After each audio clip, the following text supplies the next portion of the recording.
The Beavers are in a rebuilding mode. Jonathan Smith, his first year as head coach. What have you seen out of how his game plan and how he runs his offense? Sure. I mean, you see a lot of explosive playmakers. Obviously, the back has garnered a lot of attention, rightfully so. As a freshman, he's widely considered, one of the best freshmen in the country. The offensive line has done a tremendous job for him.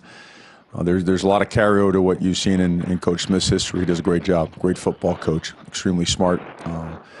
They scheme you up pretty well. They understand where the holes are and they go after it. From game one against Ohio State to, coming back like they did against Colorado, they continue to churn out yards and points, and they've got a lot of talent. Some of it's young and some of it is not young. You got a very big defensive front, maybe the biggest that we have seen so far.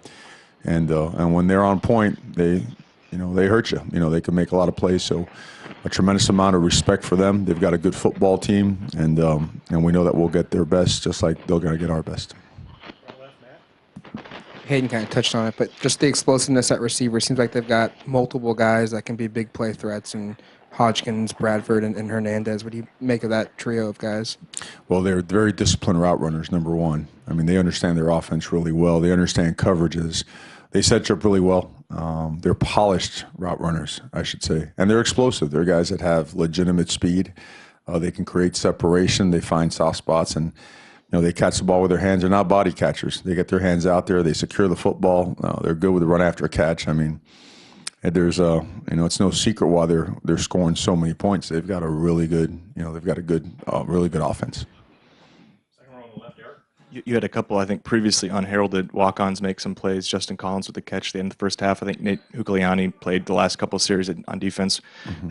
What do you see from those two guys, and how impressive was it they stepped up in those spots? Great, a testament to them and their coaches for bringing them along like they did. Those guys work really hard. Those guys do all the right things all the time.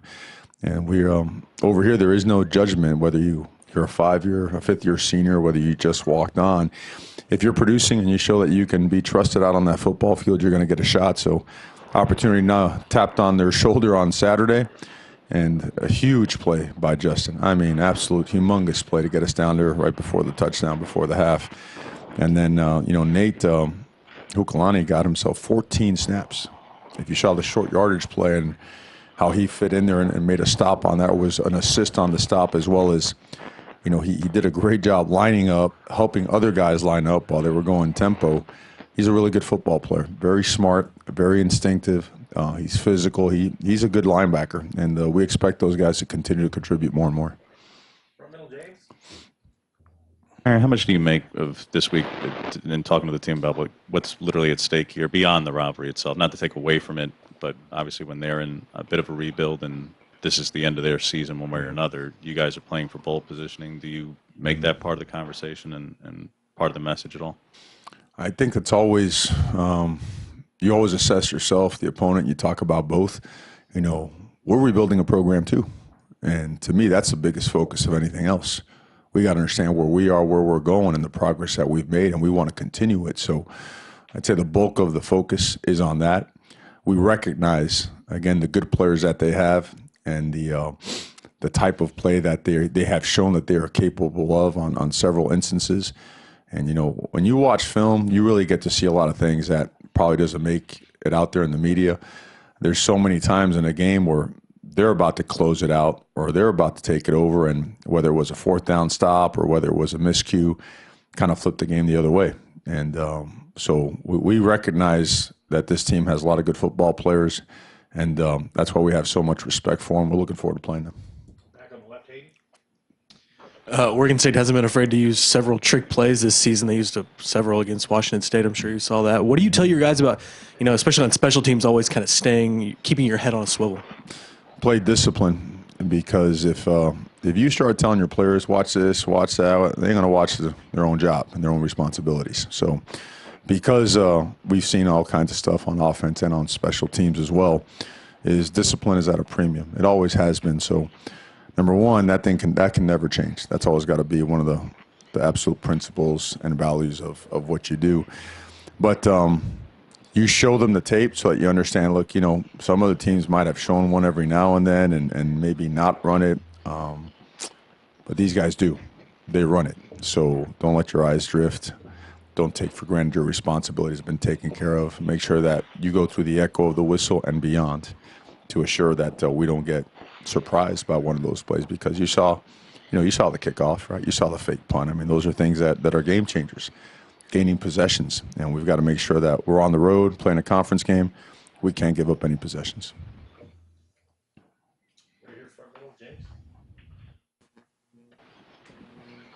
Not to go back too much, Mario, but certainly you understand the statistics of turnover margin. How much do you think the players appreciate how difficult it was to actually accomplish what they did? How rare it is to be -3 and win, that hasn't happened here in a while. It really doesn't happen almost anywhere, ever. How much do you think your team, not obviously ball security matters, but understands how monumental that really was to pull that off?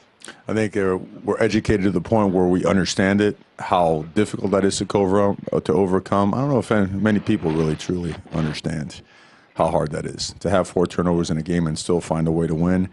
And also some opportunities that we let slip through our hands, to let those happen as well. That's a lot to overcome. So I think it all points to that our guys are understanding more and more that if we are dialed in and if we are locked in to play at the highest level with mental intensity and physicality, that we're a tough team to beat. I think that's the biggest lesson that our guys learn. So, because if we do that, there's a belief in that locker room that there's no bad play, that there's no injury, there's no, tough call that we have to deal with that we can't overcome. So I think that's probably the biggest lesson that we learn, something like that. With signing day less than a month away and the opening of a weekend now for you guys, do you anticipate to leave the state and go across the country recruiting once the game's over? Yeah, that'll be natural for everyone in the country. All focus is on everyone's last game. All our focus is completely on this game. And then we do have our banquet on Saturday, since we thought it'd be a good way since the families are probably visiting during Thanksgiving or whatnot, we have them here and we can have our banquet. And then once the banquet is over, we'll be on the road really nonstop until the quiet period comes around, which will be that Sunday before signing day.